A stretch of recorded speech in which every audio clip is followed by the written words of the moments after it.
एक बार फिर से प्रभु यीशु मसीह के नाम में आप सबको जय मसीह की। ये मेरे लिए सौभाग्य की बात है कि मैं परमेश्वर के न बदलने वाले वचन से आपको याद दिला सकूं कि परमेश्वर का वचन आज हमसे जो बातें करता है। मैं आपको परमेश्वर के वचन में ले जाने से पहले एक प्रश्न पूछता हूं और उन पे कुछ विवाद करता हूं आपसे कि आप ये जानें कि सच में हम मसीह के लिए जीते हैं और हमारा कर्तव्य क्या है। एक सच्चा मसीह कौन है? मैं फिर से आपके सम्मुख ये एक प्रश्न दोहराना चाहता हूँ कि एक सच्चा मसीह कौन है। क्या हम रविवार को चर्च में जाते हैं इसलिए हम एक सच्चे मसीह हैं, या हम किसी मसीह समुदाय में जन्म लिए हैं? और ऐसे लोग भी हैं जो प्रभु यीशु मसीह को अपना उद्धारकर्ता मान करके अपना जीवन उनके लिए दिए हैं, और हम मीटिंग को अटेंड करते हैं, कन्वेंशन को अटेंड करते हैं, हम चर्च में गाते हैं, नाचते हैं और अन्य भाषाओं को बोलते हैं, और ये सब करने से क्या हम एक सच्चे मसीह कहलाते हैं? यदि आप ऐसा सोचते हैं कि ये सब कर्तव्य करने से हम एक सच्चा मसीह कहलाते हैं, तो नहीं। परमेश्वर का वचन इस तरीके से कहता है कि परमेश्वर ने ऐसे बहुत सारे प्रभु यीशु मसीह इस धरती पर आए और हमारे लिए बहुत सारे उदाहरण देकर गए कि हम उन सब कार्यों को करें कि एक सच्चे मसीह कहला सके। यदि आप ऐसा करते हैं और आप ये भी कहते हैं कि ये सब करना क्या गलत है, ये सब करना कुछ गलत नहीं है, परंतु आपको ये बता दूं इसमें कोई भी गलतियां नहीं है, परंतु ये सारी चीज़ें जो हैं एक आपका ऐसे कार्य है जो सिर्फ आपको आनंद देता है। इससे परमेश्वर से कोई संबंध नहीं है। आप अपनी पहचान खो रहे हैं। आप अपने आप को, अपनी बुलाहट को आप भूल जा रहे हैं, और आपको ये पता होना चाहिए कि आप सच्चाई को अब तक नहीं जानते हैं। ये सब चीज़ें एक सच्चे मसीह के पहचान को पूरी तरह से नहीं बताती है, परंतु बहुत सारे लोग हैं जो मसीह पहचान के वस्त्रों को पहनकर अपने आप को छुपाए हैं। क्योंकि आपको बता दूं कि मसीहत जो है एक फैशनेबल रिलीजन के रूप में पूरे संसार में जाना जाता है, और ऐसे ऐसे काम जो हैं लोग ऐसे करते हैं क्योंकि वो एक फैशनेबल जीवन को जी सके। लेकिन मैं आपको बता दूं, अगर आप ऐसा सोचते हैं तो ये पूरी तरह से गलत अवधारणा है। आप सिर्फ मसीह में नाम भर के लिए जीते हैं। मेरे प्रियो, मैं आपसे यही कहना चाहता हूं कि आप परमेश्वर का भय माने और नरक में जाने से बचें। एक सच्चे मसीह की पहचान होने के लिए हमारा सबसे बड़ा कर्तव्य है कि हम परमेश्वर की आज्ञा को मानें और परमेश्वर के वचन के अनुसार चलें, और हमारा कार्य परमेश्वर के वचन के अनुसार हो। जैसे कि याकूब की पत्री 2 अध्याय 17वीं आयत में कहता है, वैसे ही विश्वास यदि कर्म सहित न हो तो अपने स्वभाव में मरा हुआ है। फिर से मैं आपको दोहराना चाहता हूं, वैसे ही विश्वास यदि कर्म सहित न हो तो अपने स्वभाव में मरा हुआ है। इसलिए अपने आप से पूछें कि आपका विश्वास कहाँ है और आपका कार्य कहाँ है। आज इस बात पे ध्यान देना बहुत ज़रूरी है कि हम मसीह क्यों हैं, हमें परमेश्वर ने क्यों बुलाया है। क्या सिर्फ इसलिए कि हम किसी बीमारी से गुजर रहे थे जिसमें हमें चंगाई मिल गई, या हम शैतान से ग्रसित थे हमें छुटकारा मिल गया, या हमारा पड़ोसी दिन प्रतिदिन बढ़ रहा था इसलिए हम भी प्रभु यीशु के पास आए और हम भी चाहते थे कि हमारा जीवन में भी उद्धार हो, और हम अपने जीवन को और अपने जीवन के सारे हिस्से को परमेश्वर के सम्मुख समर्पित कर दिए। ये तो सिर्फ आपकी एक बुलाहट थी जो परमेश्वर की योजना थी, परंतु उसके बाद क्या? आपने जब परमेश्वर की बुलाहट पाए उसके बाद आपके कार्य कहाँ गए? वो तो अब तक बचा रह गया। इसलिए मैं आपसे कहता हूँ कि हमें विश्वास के साथ कार्य करना भी बहुत ज़रूरी है। आप भूल गए हैं, आप दुनिया के बहुत सारे अनेक कामों में अपना जीवन बिताने लगे हैं। गलत शिक्षाओं को पा करके अपने जीवन को एक फैशनेबल रिलीजन समझ करके सिर्फ अपने जीवन को सुखद में जीना चाहते हैं। परंतु मैं आपसे ये कहना चाहता हूँ कि आपने परमेश्वर की इच्छा कहाँ पूरी की। आप ये याद रखें कि ये पहचान आपको परमेश्वर की इच्छा पूरी करने के लिए दी गई है। आप एक सच्चे मसीह तब कहलाते हैं जब आप परमेश्वर की इच्छा पूरी करते हैं। परमेश्वर के जैसे परमेश्वर ने हमें उदाहरण में इस धरती पर रह करके दिया, वैसे उदाहरण हमारे जीवन में हो कि हम प्रभु यीशु के समान सिद्धता में बढ़ते चले जाएं। मैं आपको पहली बात बता दूं कि मसीहत कोई धर्म नहीं है। ये एक खास ऐसा समुदाय है जो प्रभु यीशु मसीह के पीछे चलने के लिए खास कर दुनिया से अलग किया गया है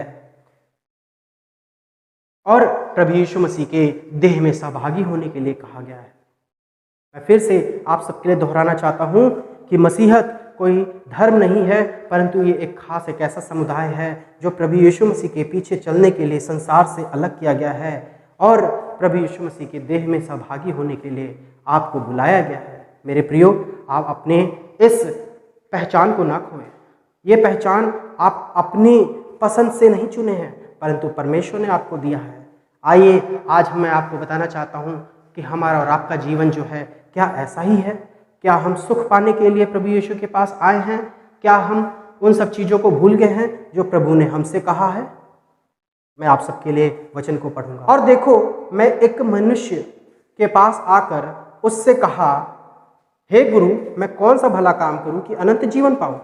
उसने उनसे कहा, तुम मुझसे भलाई के विषय में क्यों पूछता है? भला तो एक ही है, पर यदि तू जीवन में प्रवेश करना चाहता है तो आज्ञाओं को माना कर। उसने उनसे कहा, कौन सी आज्ञाएं? यीशु ने कहा, यही कि हत्या न करना, व्यभिचार न करना, चोरी न करना, झूठी गवाही न देना, अपने पिता और माता का आदर करना और अपने पड़ोसी से अपने समान प्रेम रखना। जब जवान ने उससे कहा, इन सब बातों को मैंने तो माना है, अब मुझ में किस बात की घटी है? यीशु ने उससे कहा, यदि तू सिद्ध होना चाहता है तो जा, अपना माल बेचकर कंगालों को दे और तुझे स्वर्ग में धन मिलेगा, और आकर मेरे पीछे हो ले। परंतु वह जवान यह बात सुनकर उदास होकर चला गया, क्योंकि वो बहुत धनी था। तब यीशु ने अपने चेलों से कहा, मैं तुमसे सच कहता हूं कि धनवान का स्वर्ग के राज्य में प्रवेश करना कठिन है। फिर तुमसे कहता हूं कि परमेश्वर के राज्य में धनवान में प्रवेश करने से ऊंट का सुई के नाक में से निकल जाना सहज है। यह सुनकर चेलों ने बहुत चकित होकर कहा, फिर किस का उद्धार हो सकता है? यीशु ने उनकी ओर देखकर कहा, मनुष्य से तो नहीं हो सकता, परंतु परमेश्वर से सब कुछ हो सकता है। इस पर पतरस ने उससे कहा कि देख, हम तो सब कुछ छोड़कर तेरे पीछे हो लिए हैं, तो हमें क्या मिलेगा? यीशु ने उनसे कहा, मैं तुमसे सच कहता हूं कि नई उत्पत्ति से जब मनुष्य का पुत्र अपनी महिमा के सिंहासन पर बैठेगा, तो तुम भी जो मेरे पीछे हो लियो हो, 12 सिंहासनों पर बैठकर इज़राइल के 12 गोत्रों का न्याय करोगे। और जिस किसी ने घरों या भाइयों या बहनों या पिता या माता या लड़के वालों या खेतों को मेरे नाम के लिए छोड़ दिया है, उसको 100 गुना मिलेगा और वह अनंत जीवन का अधिकारी होगा। परंतु बहुतेरे जो पहले हैं पिछले होंगे, और जो पिछले हैं वो पहले होंगे। परमेश्वर अपने वचन के पढ़े जाने और सुने जाने पे आशीष दे। उस समय मैं आपको बता दूं कि प्रभु यीशु मसीह की शिक्षा और प्रचार दोनों जो था बहुत ही ज़्यादा नगरों में फैल रहा था। और जब ये धनी व्यक्ति, और यहाँ तक कि सिर्फ ये धनी नहीं था परंतु एक धर्मी व्यक्ति भी था जो सारी व्यवस्थाओं को मानता था, जब यीशु के विषय में सुना तो ये यीशु के पास खोजते हुए आया और प्रभु से कहता है कि प्रभु, मैं ये चाहता हूँ कि मुझे अनंत जीवन प्राप्त हो। परंतु वहाँ पे आपने देखा कि प्रभु यीशु मसीह ने उसे आज्ञा बताई। उस आज्ञा के विषय में पता लगा कि वो सारी आज्ञाओं को मानता था। उसके बावजूद भी प्रभु ने उससे कहा कि ठीक है, अपने धन को बेच। लेकिन प्रभु यीशु मसीह के उत्तर ने उसके हृदय को दुखित कर दिया और वो उदास होकर चला गया। कारण ये था कि वो अपने संपत्ति को खोना नहीं चाहता था। उसका मन जो था उसकी संपत्ति में था, ना कि अनंत जीवन की ओर। वो प्रभु यीशु मसीह के पास इस इच्छा से आया था कि शायद मैं एक धर्मी व्यक्ति हूं और एक अमीर व्यक्ति हूं, इसकी वजह से परमेश्वर जो है यीशु मसीह उनको आदर देगा। परंतु ऐसा उसकी जो सोच थी वो गलत ठहरा और उसे उदास होकर के वहां से जाना पड़ा। आपको ये मैं बता दूं कि प्रभु यीशु मसीह खोए हुए को ढूंढने के लिए इस धरती पर आया, और खोए हुए वो हैं जो अपने आप को प्रभु यीशु मसीह के लिए दिए। जितनों ने प्रभु को की ओर देखा उनका मुंह कभी काला नहीं हुआ, लेकिन जितनों ने संसार की चीजों से प्रेम और प्रतीति रखी वो और उनका जो जीवन है सब कुछ नाश हो गया। मैं आपको बताऊं कि हम ये बात आपको इस वजह से कहते हैं क्योंकि जब लूका रचित सुसमाचार में एक चुंगी लेने वाला जिसका नाम जक्कई था, कहता है जब उसने प्रभु यीशु मसीह को देखा और प्रभु यीशु ने कहा, हे जक्कई तू उतर आ, आज तेरे घर उद्धार आया है।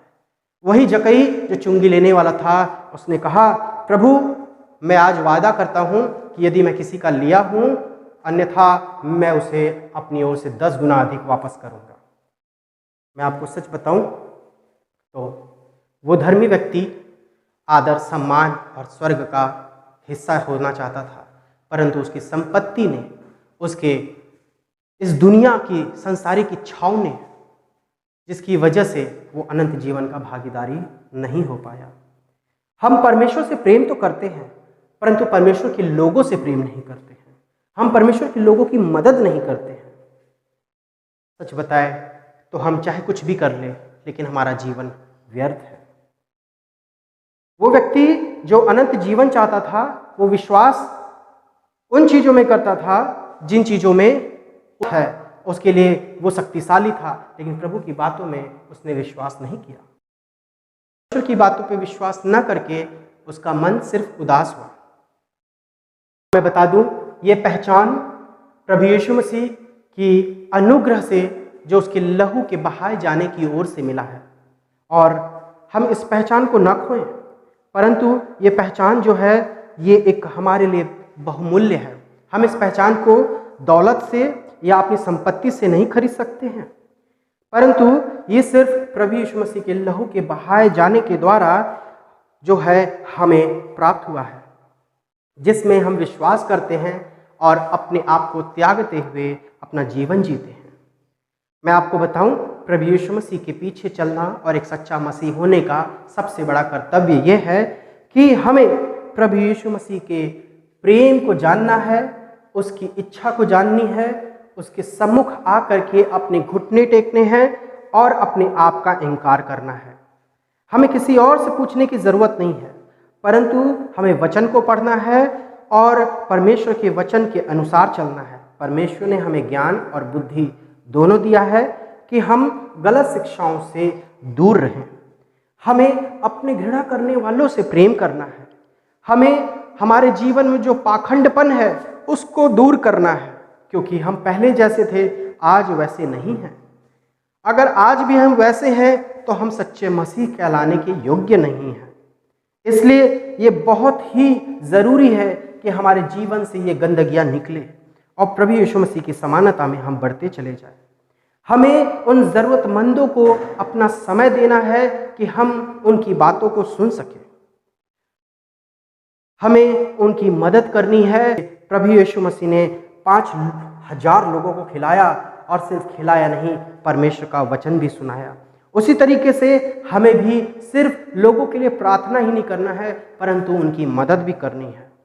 ये बहुत आसान है कि हम अपने परिवार से, अपने मित्रों से, अपने रिश्तेदारों से प्रेम कर सकते हैं, परंतु प्रभु यीशु मसीह ने हमें शत्रुओं से प्रेम करना सिखाया है। वो हृदय हमारे अंदर होना जरूरी है। हमें अपने आप को परमेश्वर के सम्मुख समर्पित करना है। बड़ी बड़ी प्रार्थना सदूकी और फरीसियों के समान नहीं करनी है। आज भी हमारे समाज में सदूकी और फरीसी पाए जाते हैं। इसलिए प्रभु यीशु मसीह ने कहा कि जब तू प्रार्थना करे तो जा एक बंद कोठरी में प्रार्थना करे। तेरी प्रार्थना क्या पब्लिक जैसी बड़े बड़े प्रार्थना वाले ना हो। मेरे भाइयों, बड़ी बड़ी प्रार्थना करने से कुछ नहीं होता, परंतु आपके थोड़े समय और आपके सुंदर वचन किसी मनुष्य के हृदय के प्यास को बुझा सकता है। आप अपने समय को उस चीज के लिए तैयार करें। आप अपने आप को तैयार करें और कभी भी जो नीचे हैं, जो कुचले लोग हैं, जो अयोग्य लोग हैं, उनको तुच्छ न जाने, परंतु उनका आदर करें। हमें संसार से इसीलिए अलग किया गया है क्योंकि हम उनके लिए आगे बढ़ सके, अपने हाथों को आगे बढ़ा सके। हमें इसलिए यह पहचान मिली है कि हम उन्हें उठा सके। इसलिए संसार से हमें अलग किया गया है कि हम उनके लिए उद्धार का मार्ग तैयार कर सकें। अगर आप ये सोचते हैं कि वो जो एक इंसान मसीह में है उसके पास कुछ नहीं है और आपको ये नहीं पता कि उसने सब कुछ खो दिया है, लेकिन उसके पास प्रभु यीशु मसीह है और प्रभु यीशु मसीह जो पूरे संसार का राजा है। आप और हम अगर ऐसे लोगों की मदद नहीं करेंगे तो हम मसीह कहलाने के योग्य नहीं हैं। हमें प्रार्थना करना है लोगों के लिए, हमें जीवन जीना है लोगों के लिए, हमें देना है अपने जीवन के सबसे बड़े हिस्से को लोगों के लिए। अगर हम ऐसा करते हैं तो हम प्रभु यीशु मसीह के चेले और एक सच्चे मसीह हैं। पहला पतरस की पुस्तक जिसमें 4 अध्याय और 13वीं आयत इस तरीके से कहती है, पर जैसे जैसे मसीह के दुखों में सहभागी होते हो आनंद करो, जिससे उसकी महिमा के प्रकट होते समय भी तुम आनंदित और मगन हो। पर जैसे जैसे मसीह के दुखों में सहभागी होते हो आनंद करो, जिससे उसकी महिमा के प्रकट होते समय भी तुम आनंदित और मगन हो। हम प्रभु यीशु मसीह के दुख में सहभागी होने के लिए बुलाए गए हैं। जिस प्रकार प्रभु यीशु मसीह हम दुखियारों के लिए, हम जैसे खोए हुए भेड़ों के लिए अपने जीवन को दिया, वैसे ही हम सच्चे मसीह होने के नाते हमारा फर्ज है कि हम परमेश्वर के उन जनों के लिए एक अपना जीवन का योगदान दें। तभी हम एक सच्चे मसीह कहला सकते हैं। परमेश्वर ने हमें पवित्र आत्मा और आत्मा के फल हमें दिए हैं, जिसके विरोध में कोई व्यवस्था नहीं है। उन आत्मा के फल हमारे जीवन में होंगे तो हम एक सच्चे मसीह कहलाएंगे। आइए हम बताते हैं आपको कि गलातियों की पत्री 5वां अध्याय 22 और 23 आयत में इस तरीके से कहता है कि पर आत्मा का फल प्रेम, आनंद, मेल, धीरज, कृपा, भलाई, विश्वास, नम्रता और संयम है। ऐसे ऐसे कामों के विरोध में कोई व्यवस्था नहीं। ये फल हमारे जीवन में बहुत ज़रूरी है। अगर ये फल हमारे जीवन में लग जाए तो मैं आपको विश्वास करता हूँ कि आप एक सच्चे मसीह कहलाएंगे। आप न चाहते हुए भी लोगों की मदद करेंगे, आप न चाहते हुए परमेश्वर के सम्मुख जा करके अपने आप बैठेंगे। आपके अंदर संयम, प्रेम लोगों के लिए उमड़ेगा। आप हर बुराई को ख़त्म करने वाले होंगे। मैं विश्वास करता हूँ आपके जीवन पूरी तरह से बदल जाएगा। लोग आपको मसीह कह के पुकारेंगे। आपको अपनी पहचान देने की कोई ज़रूरत नहीं होगी। जिस प्रकार प्रभु यीशु मसीह के चेले जब अंताकिया में थे तो लोगों ने प्रभु यीशु मसीह के चेलों को पहली बार मसीह कह के पुकारा। क्यों? क्योंकि उनके पास ये आत्मा का फल था। उनके पास और कोई नहीं था, उनके पास कोई खड़ा होने वाला नहीं था, उनके साथ कोई नहीं था, परंतु उनके कार्य और उनके विश्वास दोनों जो थे वो प्रभु यीशु मसीह की ओर से जिस तरीके से वो सेवा कर रहे थे, जिस तरीके से वो जीवन जी रहे थे, लोगों ने पहचान लिया कि ये मसीह के पीछे चलने वाले लोग हैं। भाइयों, मैं आपको सच बताऊं कि इनके प्रति इन वचनों में जो लिखा हुआ है कि जो फल हमें मिला है वो फल के विरोध में कोई व्यवस्था नहीं है। चाहे आपके साथ कोई खड़ा हो या ना हो, प्रभु यीशु मसीह आपके साथ है। चाहे आपके साथ चर्च खड़ा हो ना हो, परंतु आपके साथ प्रभु यीशु मसीह खड़ा है। चाहे आप किसी कम्युनिटी के द्वारा रिजेक्ट कर दिए गए हों, याद रखिए, चाहे चर्च आपको नहीं पूछ रही है, चाहे शायद आपके पास्टर अब आपको नहीं पूछ रहे हैं, चाहे आपके लोग आपको नहीं पूछ रहे हैं, परंतु प्रभु यीशु मसीह आपके साथ है। इन कामों को करने के लिए आपको कोई नहीं रोक सकता है। मैंने बहुत सारे ऐसे लोगों को देखा है जो विश्वास में आते हैं, और कैसे आते हैं, वहाँ किस पास्टर के थ्रू आते हैं, उसके बाद वो चर्च नहीं रह जाता और वो अनाथ जैसा महसूस करते हैं। परंतु भाइयों, आप किसी पास्टर के थ्रू नहीं आए हो, आपको प्रभु यीशु मसीह ने उस व्यक्ति को अपना एक जरिया बनाया जिसके द्वारा आप जान सको।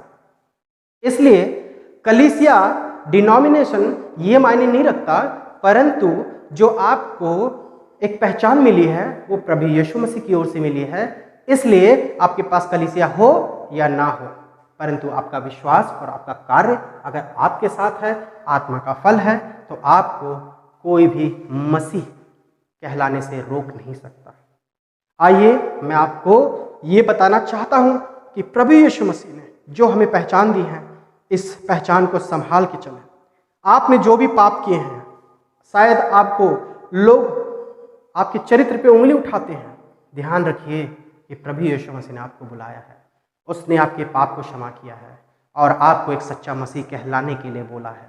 और उसने आपको ये चिन्ह दिया है कि आप ऐसे ऐसे कार्यों को करें जिसके द्वारा आप उसके बच्चे कहलाए। आइए हम सब बातों के लिए प्रार्थना करते हैं। हे परमेश्वर, अपने न अंत होने वाले शांति को आज मेरे मसीह भाइयों के बीच में दे, जो भटक गए हैं और वो फिर से खड़े हों और तेरे नाम की महिमा करें। जो आपको जान रहे हैं परंतु उनका हृदय अब तक ठंडा पड़ चुका है, प्रभु उनके जीवन में आप ज्योति जला दें। प्रभु यीशु मसीह के नाम से मांगते हैं, आमीन।